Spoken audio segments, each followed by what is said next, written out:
All right, we'll say good morning, a great schos, Baruch Hashem, to be able to continue.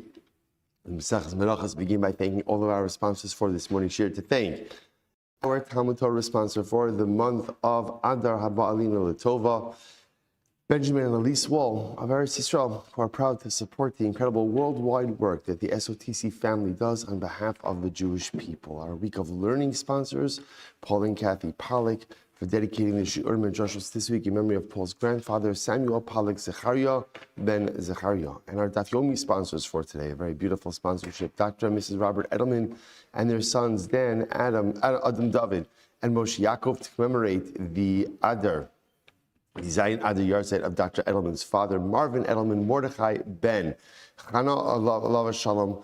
Although the donation is meaningful in his schus, perhaps the best accolade is that his son and grandsons learn Torah every day, either at Yeshivas Kvura Sari or at our Daf Yomi Shir. May our learning today be in Mordechai ben Chana's merit and an aliyah for his neshama. Incredible.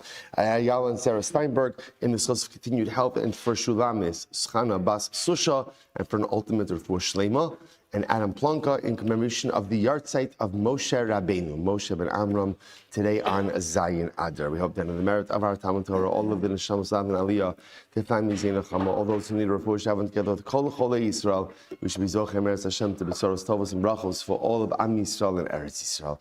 Rabbi, with that, let us begin. We have a lot to do today, Baruch Hashem, an incredible amount to do, and a really beautiful and exceptional Gemara ahead of us. Today's daf is Mem Dalet 44. We are picking up 16 lines down from the top on 43b, Mem Gimel Amud Beis. This Tanya Idach. Another brayso. Uriisem also uschartem. Remember again, the way the mitzvah of tzitzis is framed is that the mitzvah of tzitzis, ultimately the goal is to see it, and by seeing the tzitzis you are supposed to remember something. So multiple approaches as to what it is exactly that one is supposed to remember. So an additional brayso, Uriisem also, you shall see it uschartem. Re'ei mitzvazu, see this mitzvah, i.e. tzitzis.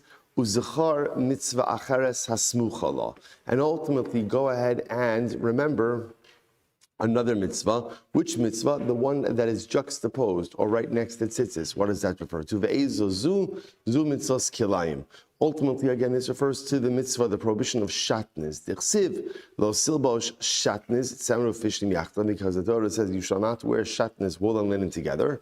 And then the next pasuk says ugedilim tasalcha, right? Or gedilim tasalcha. Then the next pasuk is tzitzis. So interesting enough, this approach says that the whole mitzvah of tzitzis is to remind you not to wear shatnez, which I will say, if you think about it, is quite fascinating.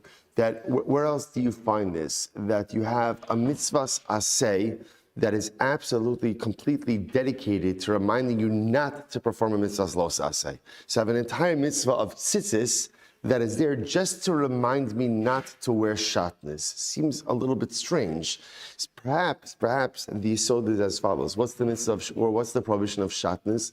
The prohibition of shatnez is a recognition that certain things cannot be mixed together.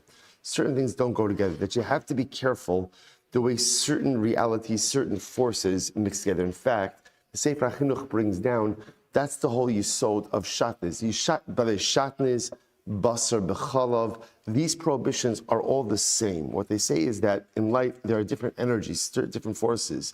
And so you have to be careful about bringing certain things together. What exactly is the energy of wool and linen? What does it create? That's more of a chok. That's a bit more esoteric.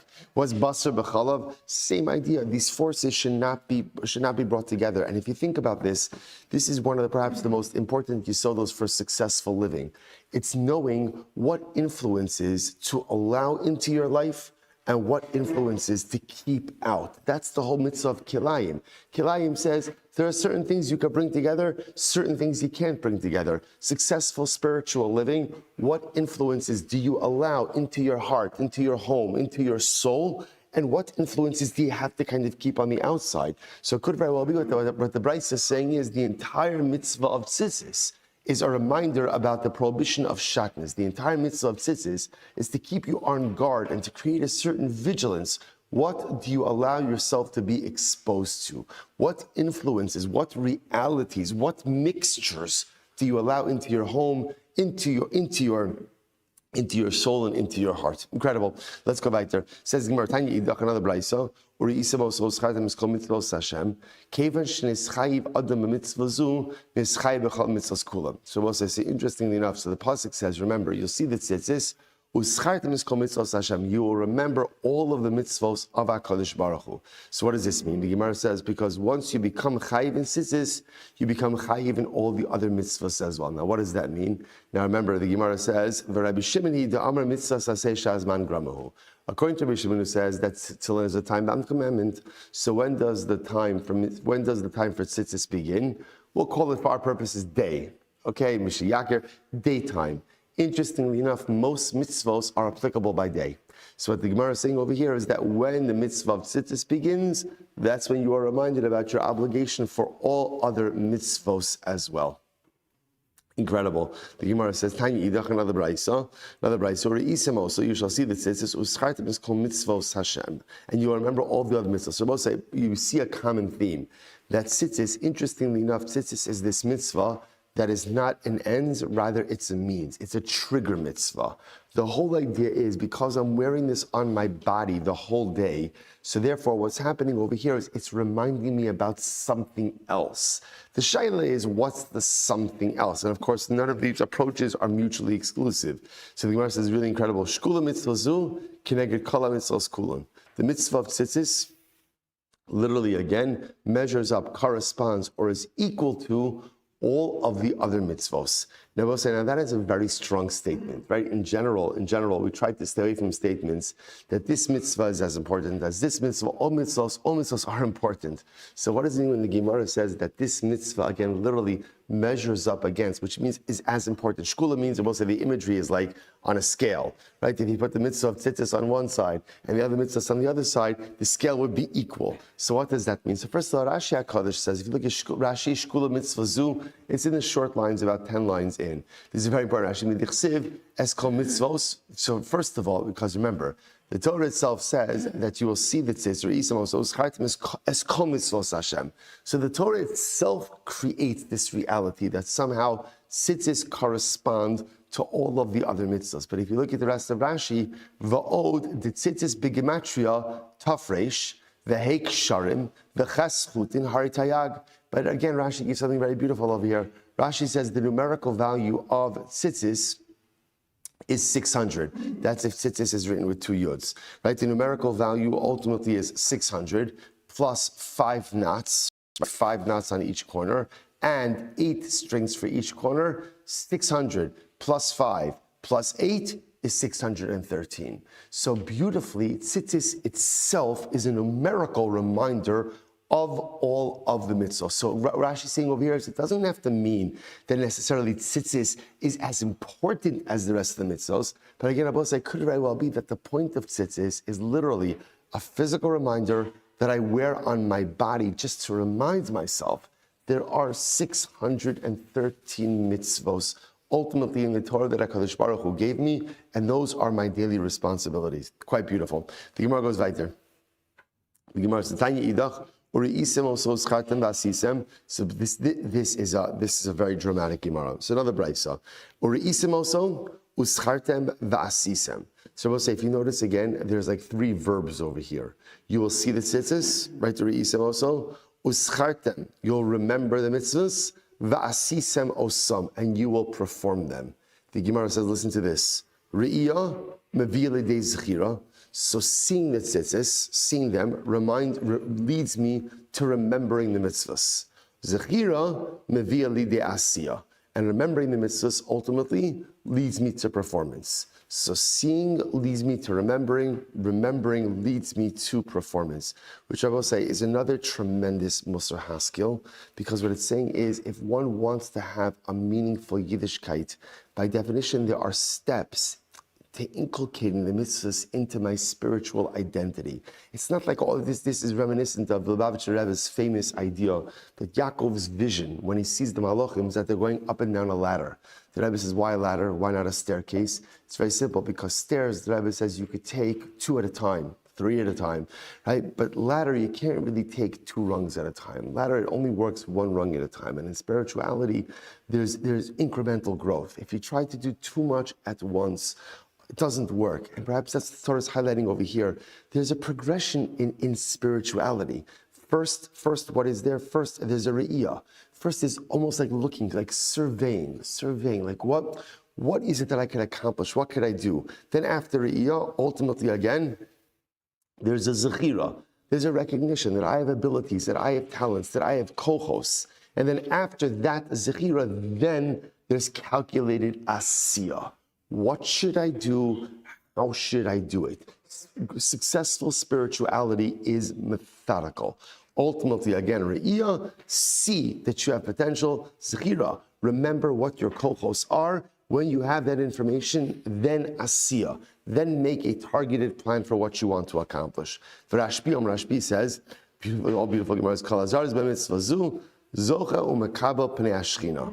This is very interesting. Whoever is zoris, whoever is alacritus, right, zrizos with this mitzvah, ultimately will receive the divine presence. Now, where does Rashbi, where does Rabbi Shmuel Bar Yochai get this from?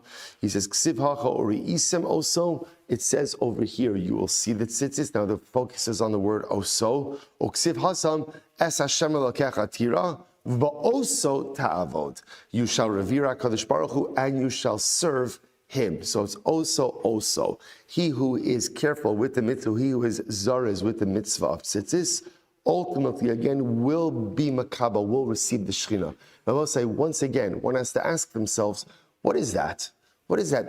It's beautiful, but that's how powerful the mitzvah of tzitzis is. I don't know, it doesn't say one who is zaris with tefillin is makaba pnei hashchina. So what does it mean, one who is, and again, I will say, I can't stress enough, the mitzvah of tzitzis is unique because remember, at least the way we perform it is it's voluntary. Like we go out, we obligate ourselves to tzitzis. It's quite possible that generally you could have a situation where a person would never ever encounter the mitzvah of tzitzis, right? If I don't have a four-cornered garment, so then I have the mitzvah of tzitzis. We go out of our way to put on a four-cornered garment. But Lamaisa, it's strange that the Torah, that the Gemara would ascribe so much zuchus, so much merit to almost a volitional mitzvah. So what, or an optional mitzvah, I should say. What's the pshat?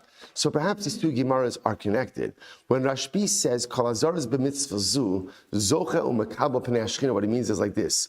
Kol hazaros b'mitzvah zu, and perhaps Rashbi's statement is directly connected to the one above it. What did the previous brisa say? The previous brisa noted the three verbs. Uri'isem, uschartem, va'asisem. What did the previous brisa teach me?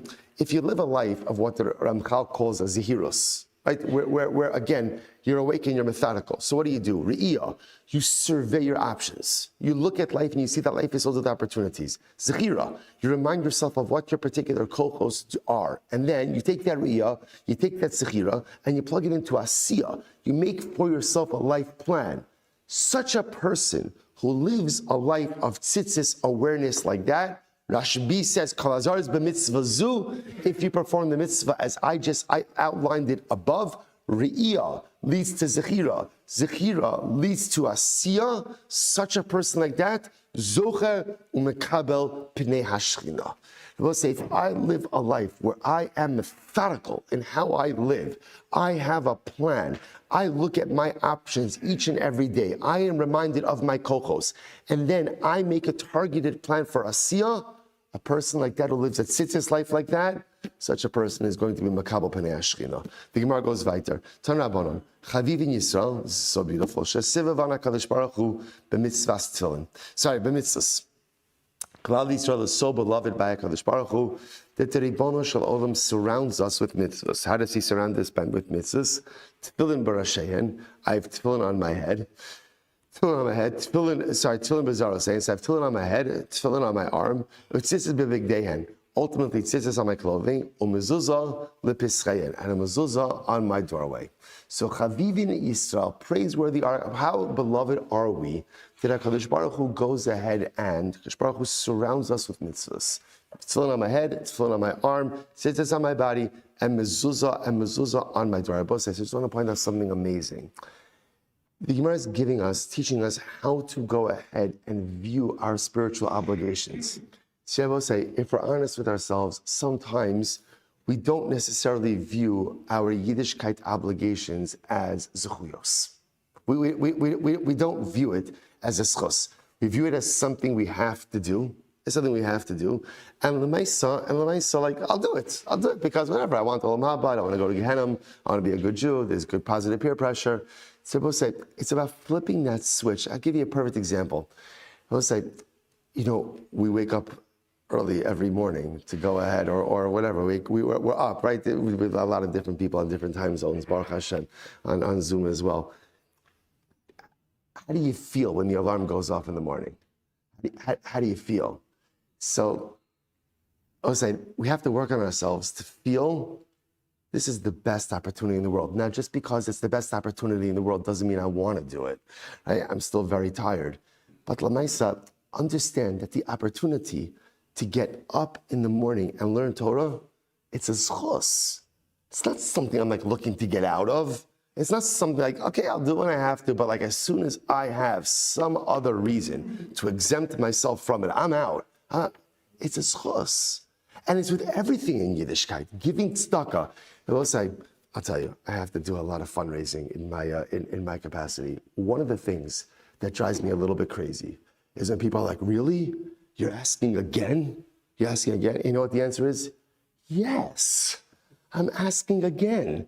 Because presenting you with more opportunities, you're welcome. I'll be back tomorrow. You're welcome, right? What? You're put upon? You're put upon because Klal Yisrael has a lot of tzrachim. You're put upon because there's another opportunity to give. You want to give, you don't want to give. But don't be taken aback because someone is coming to your doorstep with an opportunity to participate in something magnificent. To give or not to give, that's your decision. That's a personal decision. But it's amazing. It's a zchus. It's a zchus to have opportunities for mitzvahs. It's a zchus to give. It's a zchus to be sleep deprived. It's a zchus, Baruch Hashem, to be pulled in a million different directions with a bunch of... It's a zchus. And the moment you flip that switch, everything in Yiddishkeit becomes so beautiful and so incredible and so wonderful. And this switch in and of itself, this is the distinction between a Yiddishkeit that is rich, fulfilling, and meaningful, and one that is difficult, onerous, and a burden. And the Gemara just says, why does Kadosh Baruch Hu give us all this stuff? He gives us this stuff because He loves us. Because He loves us. And we are surrounded everywhere you turn in life. There is a beautiful pocket of spirituality. It's on your head, it's on your arm, it's on your body, it's on your doorpost. It's everywhere you go. Everywhere you go. And this is the tremendous chus that HaKadosh Baruch Hu give us. Listen to this, Rabbi Shmuel. Then Amar David HaMelech said about this, Sheva bayom hilalticha al mishpatei tzidkecha. So we'll say this is incredible. David HaMelech says, and this is really just an exceptional pasuk. Literally, it means Sheva hilalticha, that I will praise you 7 times a day, or 7 in the day. I will praise you, mishpatei tzidkecha. For, again, literally, the mishpatei tzidkecha, which means, again, the mitzvahs you gave me. Now, why 7? Why 7? Tefillin shalosh, tefillin shal yad, tefillin shalosh, tefillin shal yad. Ultimately, again, tzitzis, 4 corners of tzitzis. That's 6. Mezuzah, that's 7. So David HaMelech, the Gemara says, was making reference to dafka this. The tefillin and the tzitzis, which is on my body, well, I should say the tefillin and the tzitzis, which surrounds my body, the mezuzah, which is on my doorway. These are the 7 mitzvahs that I encountered day in and day out. Now, listen, I watch this. This is an exceptional Gemara. B'shah shenichnas David lebeis hamerchatz, when David HaMelech went into the bathhouse, ura atzma arum, and he saw that he was unclothed. Omar, oili she'amot arum below mitzvah. What am I going to do? I'm in the bathhouse now. I have no mitzvahs. I have no tzitzis. I have no tefillin. And obviously, again, there's no mezuzah on the bathhouse either. As soon as he remembered, I have bris milah. I have bris milah, right? And that is a mitzvah that is with me at all times. Ultimately, again, his mind was settled. When he left the bathhouse, Amra aleha shira, he said shira about bris milah, shene emar la naseach al hashminis mizmar leDavid. Now let's see how beautiful is that. So la naseach al hashminis, right? To the conductor for the eighth thing, al hashminis. Amila shenitna b'shmini. So originally, David HaMelech gives thanks to HaKadosh Baruch Hu for the 7 things, which again, tefillin, tzitzis, mezuzah, and then he goes ahead and he gives thanks to HaKadosh Baruch Hu ultimately again for that eighth thing for Milah. So I will say, there's so much on this Gemara here. I just want to share with you two ideas. The Toldos Yaakov Yosef, who's Rav Yaakov Yosef of Palnai, who was the Talmid Mufak of the Baal Shem Tov HaKadosh, says something so beautiful. He says, what's the pshat? Nichnas David lebeis hamerchatz. So the Rebbe gives such a beautiful, bit esoteric insight into this. He said David HaMelech was doing a spiritual inventory, and he went into the Beis HaMerchatz. Beis HaMerchatz was, he wanted to go in and cleanse away all of the impurities and find in himself a pure mitzvah. I want to find one mitzvah that I did that is absolutely pure. Now, what does that mean? People say we do mitzvahs every single day, but often it's hard to find a pure mitzvah. What do I mean by that? We do mitzvahs. Why do we do mitzvahs? I want reward. I want kavod. I want recognition. I want accolade. I'm afraid of punishment. To do a mitzvah just for the sake of doing a mitzvah, lishma, with no other intentions. So the Toldos Yaakov Yosef, listen to this. Nichnas David lebeis hamerchatz. David HaMelech goes in to cleanse away everything, to find the pure mitzvah. And what happened? Amar ayli she'amod arum. Woe to me, I'm naked. I don't have any pure mitzvahs. Until he remembered one pure mitzvah that he has, which is bris milah.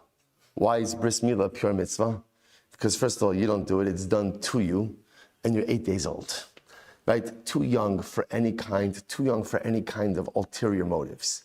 So David HaMelech realized that every man has at least one pure mitzvah that is part of his persona, ultimately, again, which is that mitzvah of bris milah. There's no ulterior motives. There's nothing there. It's just pure avodas Hashem, which Rabbosai, watch this, helps us to understand the bracha that we give to every single baby, which is Kashem, shenichnas lebris, kin yikanes letorah, ulachupa, ulamaisim tovim. What's the bracha we give our children? The same way that this mitzvah of bris milah is pure. It's pure. There's no ulterior motives. There's nothing else driving you for this mitzvah except service of HaKadosh Baruch Hu.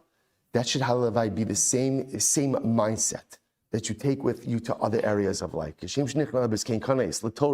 When you learn because it's beautiful, learn because it's incredible, learn because you become better, not because of anything you'll even get from it, but just because of what it is. Torah, chuppah. The most important yesod in building healthy, meaningful, beautiful, and enduring marriage is selflessness. You can't be in it for you. I have to be in it because of what I can give to my wife, what I can give to my mishpacha. Selflessness is the key, ultimately, again, to successful marriage. And ma'asim tovim, chesed, you could do chesed even for ulterior motives. And if you do so at the end of the day, it's still chesed. But to do chesed because that's the Ratzon HaKadosh Baruch Hu, with nothing in it for me, just the desire to give, highest level. David HaMelech realized that at least all of us have selfless, pure mitzvah. The goal ultimately, again, is to bring that same selflessness and selfless kite to my Torah, to my marriage, and to my chesed. Incredible. Let's go weiter. Tanya. No, sorry. Rabbi Elazar ben Yaakov Omer. So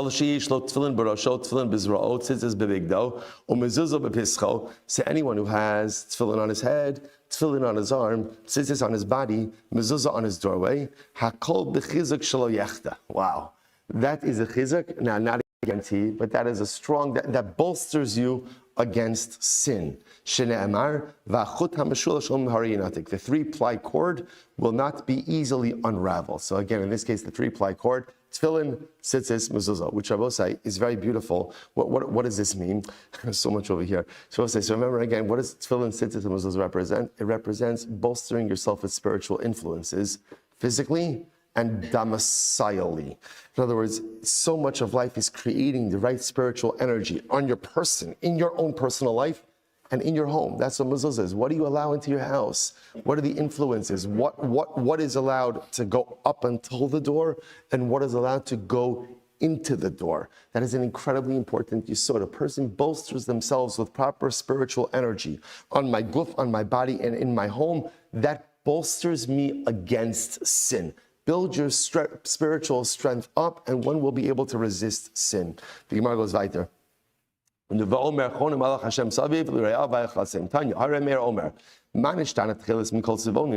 Why is tcheles different from all the other colors? Which is another way of saying, obviously, HaKadosh Baruch Hu said we're supposed to dye one of our strings a different color. Why tcheles? Why that blue? The Gemara says such a beautiful Gemara. Mipnei shat tcheles dome leyam, v'yam dome lerakia, v'rakia dome lekisi hakavod. Because tcheles resembles the sea resembles the heavens, and the heavens resemble the divine throne. Which obviously tells Shnei Amar v'tachas raglov kimase livnos asapir uke'esem Hashem latoar uksiv gemara even sapir demus kisei. So obviously the entire yisod of tcheles is to go ahead and remind me of HaKadosh Baruch Hu. So somehow the blue is reminiscent of the kisei hakavod, the divine throne. Divine throne. So again, tcheles reminds me of the sea reminds me of the heavens reminds me of the kisei hakavod. So both say this reference is right back what we just said right before. So come on, let's just skip the middleman. Just say tcheles reminds me of the divine throne. Let's just get right to it. Once again, Lubavitcher Rebbe, ladder of Yaakov Avinu, spirituality has to be sequential and incremental. You can't go from your tzitzis to the kisei hakavod. There's steps. There's steps in spirituality, and if you plot for yourself a process of incremental, sequential growth, tcheles resembles the sea resembles the heavens remembers the kisei hakavod, that will create lasting and enduring spiritual growth. Try to get from tcheles to kisei hakavod, you're going to fall and you're going to fail. Take the necessary steps, it will last and ultimately endure. Gemara goes weiter. Tanya, Hayrai Meir Omer. Meir says as follows: Gadol onsho shel lavan, yoser onsho shel tcheles. This is interesting. Literally, the punishment of neglecting the white strings of tzitzis is greater than neglecting the tcheles strings of tzitzis. Now, again, also what that means is if you omit the white strings, there's greater culpability than if you go ahead and don't do the blue strings. What's the pshat? To what this can be compared? So this was a king who commanded his two servants. So to one servant he says, bring me a chosam, bring me a seal made of clay. The other one said, bring me a seal made of gold. Neither of them ended up bringing the seal. Who has greater iniquity? Who has a greater punishment? The one who didn't bring the clay. Why not? Why not? Because it's more readily available. So to again, okay, I understand if you can't get tcheles, because at the end of the day, tcheles is a little bit more rare, but there's absolutely no excuse for not having the white strings. Incredible, which I will say ultimately tells us something amazing. The Ribono Shel Olam does not hold us accountable or culpable for not performing in spiritually heroic behavior. Sometimes, I'm called upon to do something dramatically amazing. I can't do it. Okay. Not everybody could rise to the occasion of spiritual heroism, but that's not ultimately the metric of my success. That's the tcheles. Tcheles moments are the moments of spiritual heroism. How does HaKadosh Baruch Hu judge me? What does he look for? How am I living day in and day out? In those ordinary white string days, how am I living? What am I doing? Am I rising to those just daily occasions? Okay, spiritual heroism, a different parasha, but at least be able to perform day in and day out. That's the metric of success. The Gemara goes weiter. Tanya, Hayra Meir Omer. Chayiv Adam Levar. So we'll say a totally different topic now. Was not finished with this yet, but Chayiv Adam Levarech Mea Brachas B'chol Yom. Person is obligated to go ahead and make 100 brachas a day. Shnei Amar V'ata Yisrael Ma Hashem Elokecha Shalom Imach. And you, Klal Yisrael, what is Hashem asking of you? So again, I will say it's a play on words. Ma is Mea. Ma is Mea. So Klal Yisrael, what does Hashem ask of you? He asks of you Mea. He asks of you 100 brachas. Rav Chia Brei Rav Avia b'Shabbat Yomi Tzravosei. So first of all, on a regular day, it's not really a problem. Because remember, again, on a regular day, you already start out with 19 times 3, just from 3 Shmona Esreis, right? So you're good to go. Just add in there all of your brachas on eating, add in there your asher yatzars, and any incidental brachas, you're more than good. Where does the problem come up? The problem ultimately comes up on Shabbos and Yom Tov. So what would happen on Shabbos and Yom Tov? Rav Chia Brei Rav Avia, because remember, Shabbos and Yom Tov, you don't have a 19 bracha, or 19 bracha Shmona. So rather, what do you have? you have 7 bracha shmona esrei. So obviously, that's pretty dramatic. So the Gemara says, Rav Chibri, Rav Avia, b'shaps of Yomi Tovi, tarach o memali lehu be'isfar miki o megadi. So again, they would fill it up, they would go ahead and they would smell sweet-smelling scents, it's like a farsimon balsam, and megadi, other foods. So they would eat additional foods, making additional brachas. They would smell sweet-smelling things. So we'll say, so by the way, this idea, the Baal Shem Tov HaKadosh brings down this idea of chayiv adam levarich mea brachas. What's the pshat? Okay, so it's a beautiful play on words. Ma, mea. So the Baal Shem Tov HaKadosh says something so beautiful. He says, a person is obligated every day to try to see at least 100 brachas in his life. So much of life becomes, we'll say, you ask any person, what's broken in your life? No problem. I can rattle that off. I can rattle it off alphabetically, chronologically. From most severe to less severe to most severe. I can tell you whose fault each of the problems are. Problems, I got that on the tip of my tongue. Ask a person, name me all of your brachas. Most of us have to take a step back, think a little bit. There are certain things that come readily to my mind, other things I have to think about. Baal Shem Tov HaKadosh says, Chazal are trying to condition us to be a bracha-oriented Jew. By telling us to make 100 brachas, they're conditioning us to see the beautiful bracha in life. Yeah, on any given day, there's a lot of stuff that's broken and a lot of stuff that's in disrepair. But there's also a whole lot of stuff that is beautiful, that is incredible, and that is magnificent. Be the kind of person who sees, not just recites, but who sees the mea brachos, who sees the 100 brachas each and every day. Gemara goes weiter. The Gemara goes weiter. So it's actually a very interesting Gemara. Rabbi Meir says a person is obligated to make a minimum of 3 brachas each day. What are these 3 brachas? Elohein, Sha'asani Yisrael. Bracha number 1. Thank you, Hashem, for making me a Jew. Number 2, Shalo Asani Isha. Thank you for not making me a woman. And number 3, Shalo Asani Bor. This is an interesting one.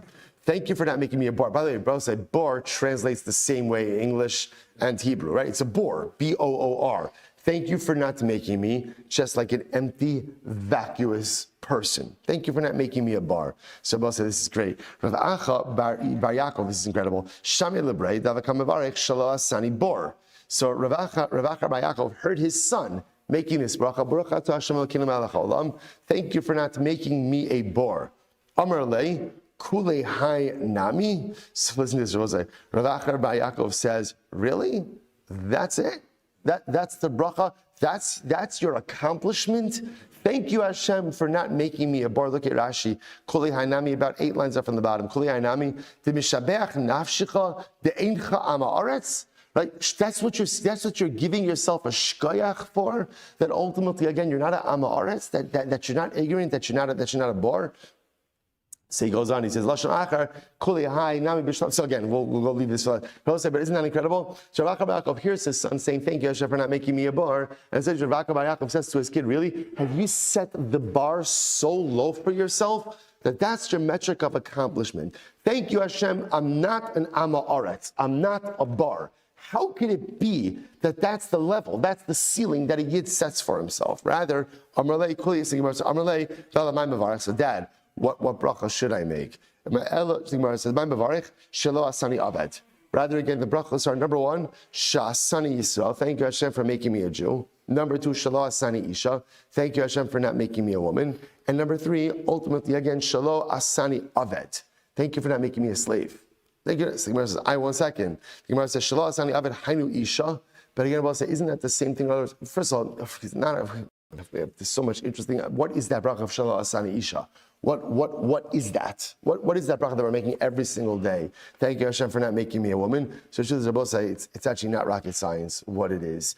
Right? The awesome responsibilities that every single woman has. Right? No matter what a woman, right, is doing outside of the home, career, one thing is clear, which is the entire essence of the mishpacha rests on her shoulders. Now, maybe you'll say, come on, it's 2026. It's not. I'll say, you could deny certain realities, but they're still true. At the end of the day, there's a reason why under the chuppah is the woman who walks around the man 7 times, right? No matter how I don't know, I shouldn't say that. Maybe there are egalitarian minhagim that have it 3.5, or maybe, dominant woman, the husband's walking around, I don't know. But whatever it is, it's ridiculous, because at the end of the day, what is that? obviously 7 circuits represents the creation of a world.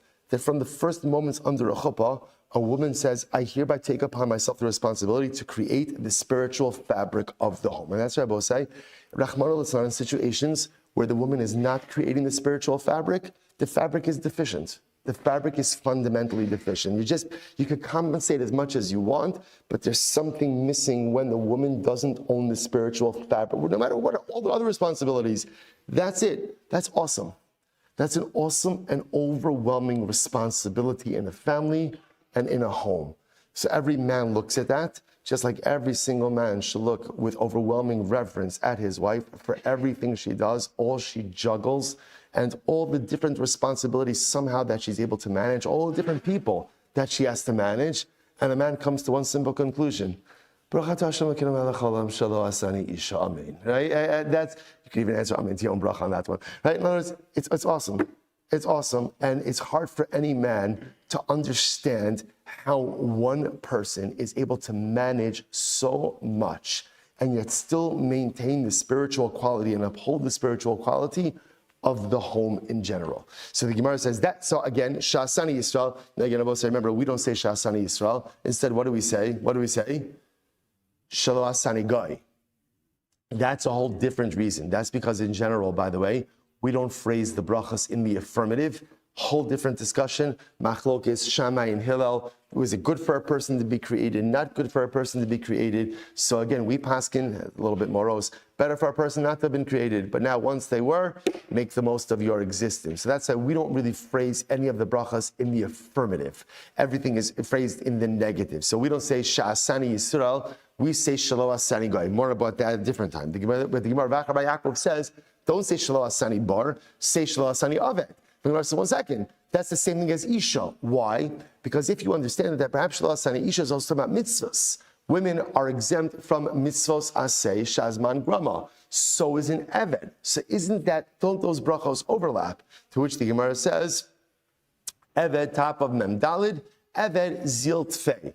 No. Obviously, I'm saying Eved is a different level because, again, Eved obviously has a very low social standing, a very low societal standing. It's not just about exemption from mitzvahs, but Eved ultimately, again, is a different quality of person. So both say there's also an idea over here. Shelo Asani, the Magid Mezrich brings down, Shelo Asani Eved is also a different bracha. What is it a bracha? It's not just saying, thank you Hashem for not making me an Eved Kanani.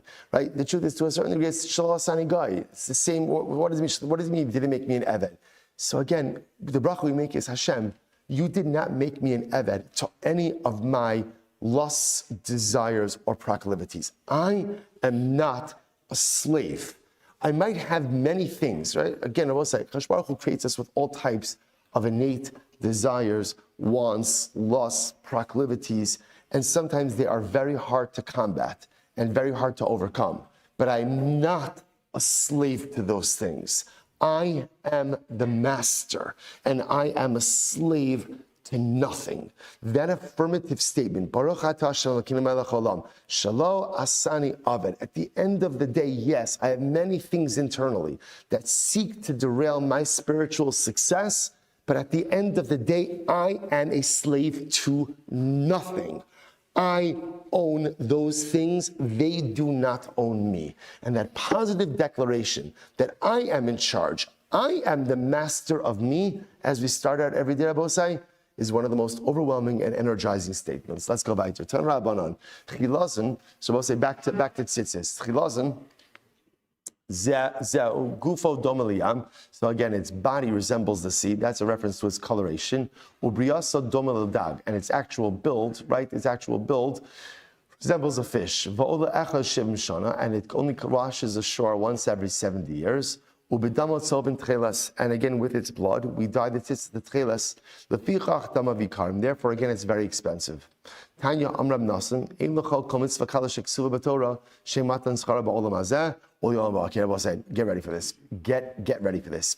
The Gemara says, even the simplest of mitzvahs, mitzvah kala, Rabbi say, just means an easy mitzvah. Even the easiest of mitzvahs, essentially, has reward in this world and in the next world. The Gemara says, She'ein matan schar b'olam hazeh b'olam haba. She'ein matan schar b'olam hazeh. Every single mitzvah carries with it reward in this world. Now, again, whether you see the reward, future generations see the reward, you understand? Whatever, sometimes we don't know how reward comes about, but every single mitzvah carries with it reward. And there's reward in the world to come also. And the reward in the world to come also is immeasurable. Is absolutely immeasurable. And we'll say, where do I know this from? Get ready for this. Say ulamad mi mitzvahs tzitzis. Tzitzis is a perfect example. Now, we'll say, the Gemara says, tzitzis is a mitzvah kala. Right? Why is it a mitzvah kala? Because the truth is, what do you do? What do you do? You put it on, and that's it. That's it. That's it. And yet we're going to see that tzitzis, there's nothing to do except put it on first thing in the morning, and then I'm done for the rest of the day. And then again, the reward in this world and the next world. We'll say, get ready for this story. This may be one of the most incredible stories you will learn in your entire life. Maaseh ba'adam echad. There was a story with a guy. Shahaya Zahir, the mitzvah tzitzis. He was very careful about the mitzvah of tzitzis. Shama sheyesh zona b'krachei hayam. He heard about a particular prostitute, a particular zona, a particular harlot overseas. Shenoteles dalid meos zuhuba mischara. And she charged an incredible amount of money, 400 gold pieces for her services. So what did he do? Shiger la'arba meos. He prepaid. Right, center. Already problems with his yichus, right? Who does that? Come on, who does that? Right? He prepaid, right? He sent her the money, and what happens? V'kaval man, and he made an appointment, because just understand what's happening over here. There's two things involved over here, the exorbitant amount of money and the boat travel, right? In other words, he's got to travel. Now, just understand the introduction. There was a guy ultimately, again, how does the Gemara introduce us to him? He was very careful with tzitzis. But apparently not morality, right? He was careful. We'll say, so you say, what a hypocrite. He's speaking this all the time. He's not a hypocrite. What is he? He's just a Jew. He's just a Jew. We'll say, we're all hypocritical. There are things in which I'm incredibly proficient in and things in which I'm incredibly meticulous in. And then there are other things where I'm just like a train wreck. Right? But the beautiful part is that at the end of the day, my mistakes do not eclipse my mitzvahs. We all live with hypocrisy, things that I'm very good and very diligent and vigilant at, and things in which literally looks like I don't even care. I just railroad over those things. That's the nature of life. This guy was very careful with tzitzis. He had a weakness, so he sent her the money. He made good. What happened? We'll say, here we go. So he comes to her house. Nichnasa shivchasa. So we'll say, so you could tell this is one successful harlot because she has a secretary. She has a secretary, right? So what happens? So her secretary comes, your 4 o'clock appointment is here, so she tells her, right, tells the harlot, the guy is here. Va'amra la os adam sheshiger la, va'amra la os adam sheshiger lech dalad meos azuvim ba. And the secretary says to the zona, that guy, Tzitzis guy, sent you, the guy who prepaid 400 gold pieces, is here for his appointment. Okay, so what does the zona do? Ba v'yashav ala pesach, v'amrehi yikanes. So we'll say, so what happens? So the Jew is waiting by the entranceway, and the zona says, okay, come in. So what happens? So nichnas hitziya lo zayin mitos sheish shal kesef v'acha shal zav. So she arranged for him, the zona arranged for this Jewish man, 6 beds of silver and 1 of gold. Also, we're going to see really what it means is 6 beds with silver sheets and 1 bed with golden sheets. Ubein kol achas v'achas sulam shel kesef. So what happened? So we'll say, so apparently the imagery over here is she had like a bunch of beds like stacked, like a whole bed arrangement with ladders in between each bed. And again, between each bed was a ladder ultimately made of silver. She was on the upper bed where had the golden sheets. And she goes up and she sits on the top bed totally unclothed. And that's, again, this is the image, right? This is the view that's awaiting him when he enters into this room. When he enters into this room, what happens? So we'll say, Va'afu, so right, Jew walks in, right? This guy walks in, and what happens? He sees the zona laying there on the top bed. Va'afu Allah leishev arum knegda. And what happens? He also goes ahead and climbs all the ladders, goes up all the beds, and sits opposite her unclothed. Ba'u dalid tzitziosav v'tafchu lo al panav. Right? Literally, again, as he's sitting there next to her, his tzitzis slapped him in the face. Like a wind came to Nabose. Now, what's interesting about this is as follows. What's interesting is the Gemara says that he was also naked. He was also unclothed. So what does that mean? He kept his tzitzis on. Maybe he kept his tzitzis on because, again, he was very careful with tzitzis. He kept his tzitzis on. Or, again, Nabose, it's also quite possible that, again, maybe when he was undressing the tzitzis, or maybe there were no tzitzis there at all. But sometimes, again, you could feel the tzitzis hit against you even when they're not there, when tzitzis is part of who and what you are. The tzitzis slapped him across, right? Literally, tafchu apanav. Nishmat, he ascended, he came down off all the beds, v'yashav al gabe akarka, and he sat down on the ground. So Rabbi says, obviously, the Zona was quite shocked.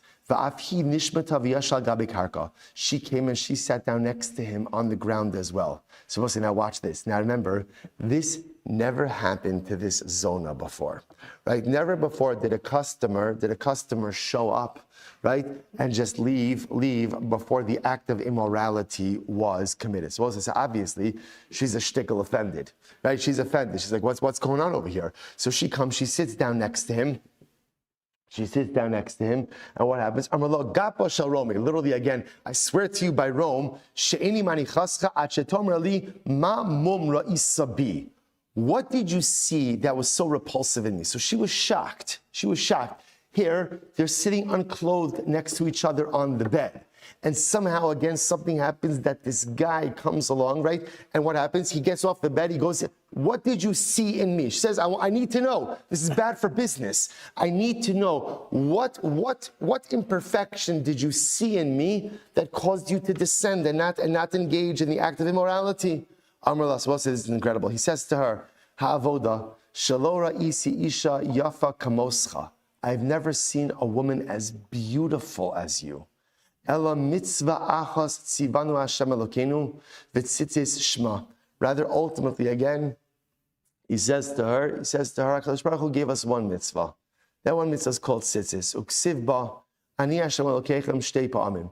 And in that mitzvah it says, I'm Hashem your God. It says it 2 times. Why 2 times? Ani sha'asa li para v'ani sha'asa li shalim schar. I am the God who will exact punishment for your sins, and I am God who will repay you for all of your mitzvos. Achshav nidmu alai kedalet edim. And now he says, I realize that if I engage in this act of immorality with you, there will be 4 witnesses to this act. Who are the 4 witnesses? The 4 witnesses are my 4 tzitzis.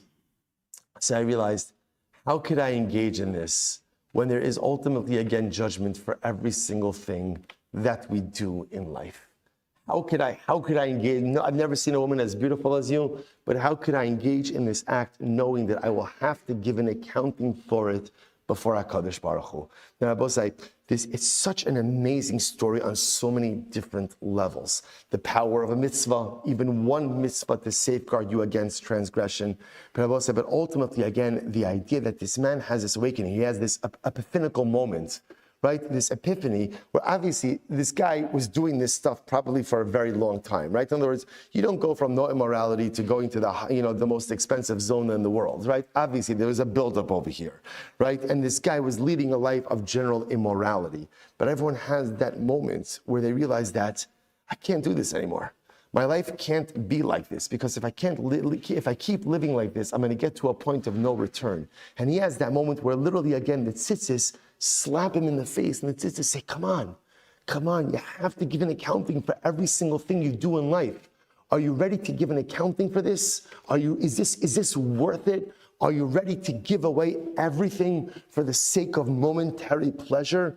And this guy, this unnamed Jew, to his credit, stands on both sides. By the way, who amongst us could summon the amount of spiritual courage necessary? He's sitting opposite. He's unclothed. She's unclothed. They're on a bed in a locked room together. He's all alone with the most beautiful harlot in the world, right? Ready, and yet he has this incredible moment of spiritual awakening and walks away.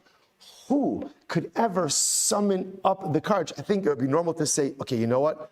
I'm going to become a Baal Tshuva right after this, right? Then I'm telling you, right? This, let's. Okay, I'm here already. I already paid for it, right? In other words, let's whatever. Let's conduct our transaction, and then literally by mincha, I'm going to be a new guy. I'm going to be a new guy. I'm sorry, this is not how it ends. No, you saw how it ends. He walks away. Just understand. But it tells us, I just want to point out, there's a reason why this story is anonymous, right? The Torah, why is it anonymous? To tell us that everyone has this power. In other words, had it been given a name, you would have said, oh, it's this guy who has this koach. It's not this guy. It's any guy. It's all of us have this power to stand up to temptation as well if we want to access it. If you want it, it's yours. No, this guy is a no one. He's an anyone, which means he's everyone. We have the ability to summon up this power as well. So the story's not over. The Gemara says, she says, I'm not right. So what does she say? Amrlo. So the Zona was so taken by what he did. She says to him, Eni manichacha. Listen to this. She says, I'm not letting you go. Achetomerli, mashmecha. What's your name? So I guess historically these transactions were anonymous, right? So who are you? Because remember again, even when the secretary came in, she said, the guy from overseas who prepaid, right? What is your name? Listen to this. Umashem irecha. Where do you come from? What's the name of your city? Umashem Rabcha. Who's your Rebbe? Okay, right? So listen to this. She wants to know who his Rebbe is. Umashem Midrashecha. What base medrash do you learn in? So we'll say, by the way, you see who this guy is, right? He's not just some stam guy. He's got a Rebbe. He learns in a particular base medrash. She says, give me all of your information. I don't understand someone like you who has the willpower to walk away from such an enticing act, literally, again, right when you're on the threshold of the commission of sin. Who are you? Who are you? Tell me again, what's your name? Where does a person like you come from? What type of base medrash do you learn in? Who is your Rebbe? What happened? So the Gemara says, she understood ultimately, again, that willpower like this, strength like this, doesn't come from nowhere. It has to come from Torah. So tell me, who are you? Where do you come from? So also listen to this. For some reason, Kasav v'nasam biyada. He gave her this information, which is quite shocking, right? He's giving this Zona all this personal information, like here's my social security card, my PIN, right, my number, my PIN number, right? He's giving her all of this information, which is so strange, but he gives it to her. Watch this. See, he goes home, back to his life. This Zona was so moved by this interaction. What does she do? She gets up, she sells off her entire estate. She divides her property, her estate, into three. Shlish Malchus, she has to give away 1/3 to the government. Rashi points out because she was a high-profile Zona and cannot just walk away from this life. She had to buy off government officials. So she gave 1/3 to the government, Shlish Laniyim, 1/3 to the poor, Ushlish Natla Biyada. And 1/3 she kept for her own support. The one thing she did not sell off was chutz me'osan matzos. The one thing she did not sell off were the sheets. The sheets. Listen to this, Rabbi. It's incredible. She came to the base medrash of Rabbi Chia. Tosa says there might be someone else, but again, we'll just go with this. She went to the base medrash of Rabbi Chia. Amrlo Rebbe, Siva alai vayasuni giores. This is such overwhelming Gemara. So this woman shows up at the base medrash of Rabbi Chia. She says, Rebbe, I want to convert. Amrlo biti shema einecha nasata be'echa min hatamidim. So she says, my daughter, look how he refers to my daughter. Is it possible that you set your eyes on someone? I'll say, so I don't know if he knew who this Zona was, but some, beautiful single woman shows up out of nowhere and says, I want to convert. Rabbi Chia says, is it possible that maybe you want to get married and that's why you want to do this? So I'll say, look at this. Hotzia stav miyada v'nasnalo. So listen to how incredible this is. She took out the piece of paper, the little patak that had the name of this guy. Poor guy, right? The name of this guy. It's like Rebbe, that day I wasn't in yeshiva. That day that day this year. By the way, So listen to how beautiful this is. She goes ahead. She takes out the piece of paper. She says, I want to tell you what happened. And she tells this entire story. And what does Rabbi Chia say to her? What does he say to her? He says to her, Amrallah, zlechi zechi b'mechacha. He says to her, go. First of all, he converts her. And he says, go and marry this young man. Those same sheets that were spread out and that were ready for use of Isser for illicit behavior, Hitzia lo beheter. Go ahead and now use them for your marital bed. Use them beheter. I will say, this is the reward for mitzvos in this world. I will say, why did this whole story occur? This whole story occurred ultimately, again, because of one mitzvah, just because of tzitzis. If this is the power of one mitzvah in this world, the olam haba eini yodea kama. In the world to come, I don't even know how to measure the impact. All right, we'll say, we're out of time. Shkayach, everyone. We'll have to stop here for today. Incredible. All right, we'll say, to be continued tomorrow, Mir Hashem. All right, Chevron Zoom. Have a great day, everyone.